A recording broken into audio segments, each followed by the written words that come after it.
Rajeev, just another point, not necessarily related to this, and this is in the context of law and order before I move into AI and more substantive issues as far as digital economy is concerned. In the context of law and order, one of the things that has been resorted to for law and order agencies is an internet shutdown.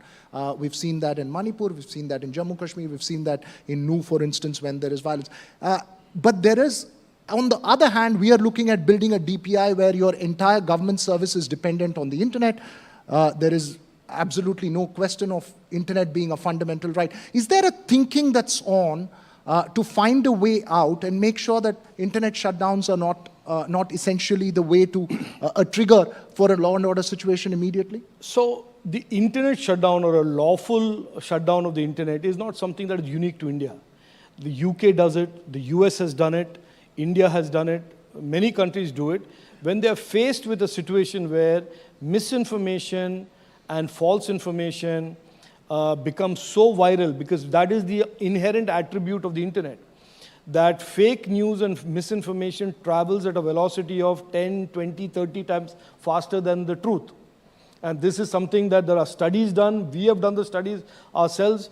And the audience that a misinformation reaches is a huge audience.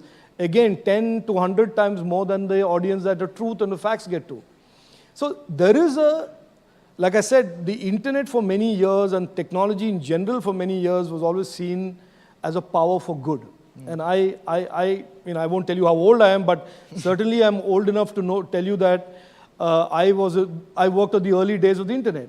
And so it was a utopia. Internet would connect all the good people in the world and all good ideas would be exchanged and we would just build a better future, better world. That was the construct.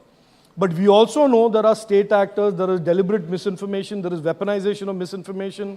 We have seen this recently in the Khalistani bot example, which the Washington Post exposed. We have seen the DG ISPR in Pakistan using misinformation. So therefore, misinformation is unfortunately today one of the biggest harms and challenges for all democratic societies.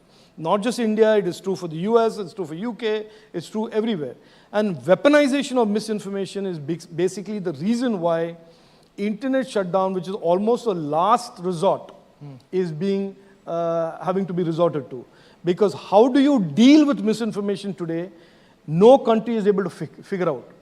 That is why the Singapore government has come up with these very tight restrictions on misinformation, which is why the Australians are doing it, which is why the Canadians are doing it. So I think it is time in India as well that we have a discussion around misinformation. We are certainly in the Digital India Act, the next step of the legislative framework for the digital space, going to have a whole section on misinformation. And I think that's a good time to have this conversation. If we figure out a way to make the internet safe and trusted, then there is lesser and less need for internet takedowns. But at the moment, the internet has as much of good stuff, truth, as it has misinformation. And we have to figure out a way of how to deal with it.